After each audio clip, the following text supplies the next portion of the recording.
حضرت ابو الحسن رحمتullah تعالیٰ علیہ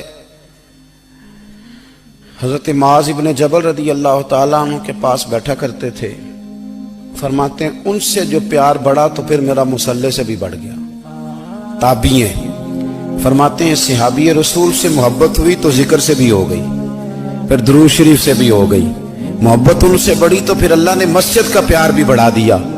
آپ فرماتے ہیں کہ میری ہر وقت طبیعت چاہتی تھی کہ بس اللہ اللہ کروں, بس اللہ اللہ کروں, بس نہ میں ذرا تھوڑی جان چھڑاؤں لوگوں سے, کو 10 منٹ ملے تو میں کچھ 4 نفل پڑھ لوں, میں تھوڑا سا نہ بچوں لوگوں سے, اور مجھے تسبیح ملے تو میں نہ کچھ 400-500 دفعہ استغفار پڑھوں, سبحان اللہ الحمدللہ اللہ اکبر لا حول ولا قوت الا باللہ, میں نہ تسبیحات پڑھوں. فرماتے ہیں کہ بچے تھے گھر میں 6-7, غربت تھی, کام ملتا کوئی نہیں تھا, اور میں کام چور نہیں تھا, کام ڈھونڈتا تھا, پر اللہ کی قدرت کے کام نہیں ملتا تھا. فرماتے ہیں کہ میں نے ایک دن اپنی اہلیہ سے کہا کہ آج میں پھر جاتا ہوں کام ڈھونڈنے. تو میری بیوی بڑی فرما بردار تھی, پر اس دن نہ غربت کے ہاتھوں تنگ آ کے کہنے لگی آج نانا کوئی تو چیز لے کے آیا. تو مجھ سے بچوں کی بھوک نہیں دیکھی جاتی, یہ سب روگاں دا روگ محمد جس دا نام غریبی, کنڈ بلا کے لنگ جاندے نہیں دوست یار قریبی. آج نہ کچھ لے کے آیا تو میں بچے لے کے میکے چلی جاؤں گی.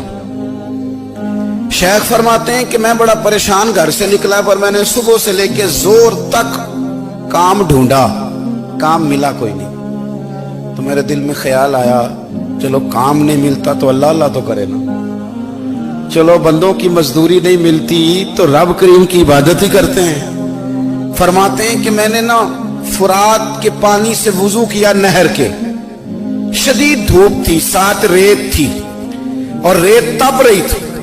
میں نے اپنا رومال وہیں مصلی کے طور پر بچھا لیا, اور فرماتے ہیں کہ زور سے لے کر عصر تک نماز پڑھی. دھوپ بھی پورے زور پہ, پر میرے سجدے کا ذوق بھی پورے زور پہ. فرماتے ہیں سورج بھی چمک رہا ہے اور رب کی عبادت کا ذوق بھی پورے زور پہ. میں سجدہ کروں تو پھر میرا اٹھانے کو جی نہ چاہے. میرے استاد لکھا کرتے تھے, یہ ان کا شعر ہے, وہ کہا کرتے تھے مجھے سوز دے, مجھے ساز دے, اور مجھے نیم شب کا نیاز دے, دم سجدہ خود کو میں توڑ دوں, مجھے ایسا ذوق نماز دے.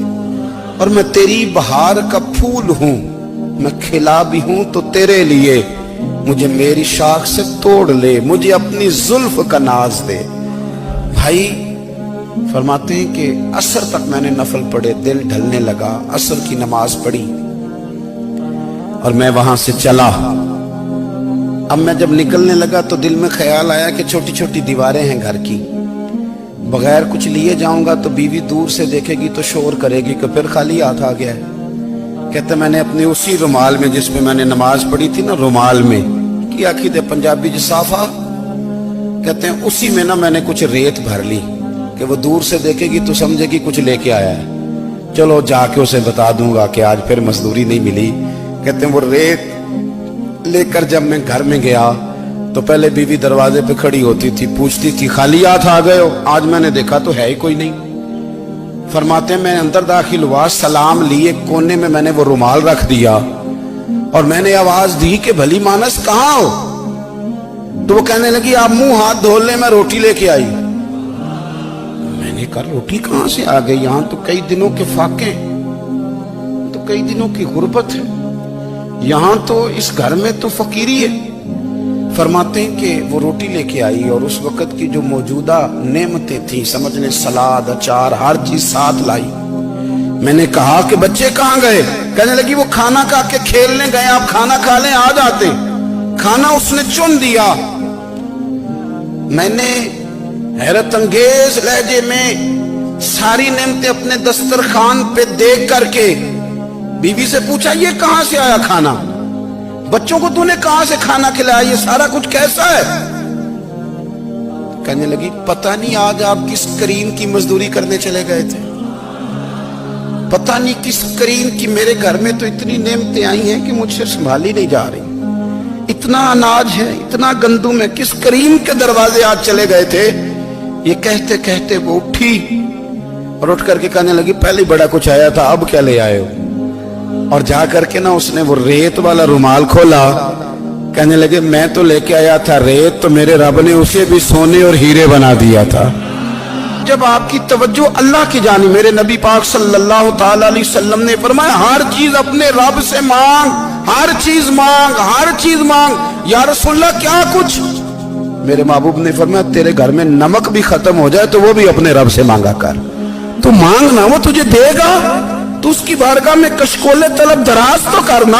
اور ترمذی شریف میں عجیب لفظ ہیں, رسول کائنات نے فرمایا, رب کریم فرماتے ہیں جب میرا بندہ ہاتھ اٹھاتا ہے نا تو مجھے حیا آتی ہے کہ میں خالی کیسے لوٹا دوں اس کے. اتنے بڑے بادشاہ کی بارگاہ میں, او بھائی لوگوں سے عزتیں تلاش کرتے ہو تو وہ کیا تمہیں عزت دیں گے؟ وہ تو کل اچھا کہتے ہیں پرسوں برا کہنے لگ جاتے ہیں. لوگوں کے سامنے گڈ بک میں آنا چاہو گے تو وہ تو سویرے تمہارے بارے میں کچھ کہیں گے, شام کچھ اور کہیں گے. اپنی روحانی زندگی آباد کریں, اپنے مسلح کو وقت دیں, اور دنیا سے چھپ کر اس موبائل کو بند کر کے اور اپنے آپ سے بھی چھپ کے اور تنہا ہو کے چھپا کے سارا کچھ اپنے آنسو اپنے رب کی بارگاہ میں پیش کریں, اس کے حضور حاضری دیں. سنو نا ترمذی کی حدیث, اور اسے یاد رکھنا, نبی پاک علیہ السلام نے فرمایا اپنے دکھ لوگوں کے سامنے نہ بیان کرنا, سیٹھوں نوابوں کو نہ بتاتے پھرنا, دنیا داروں کے سامنے جا کے نہ رونا کہ میں تکلیف میں ہوں. فرمایا اگر دنیا داروں کو دکھ بتاؤ گے رب تمہیں کبھی غنی نہیں کرے گا.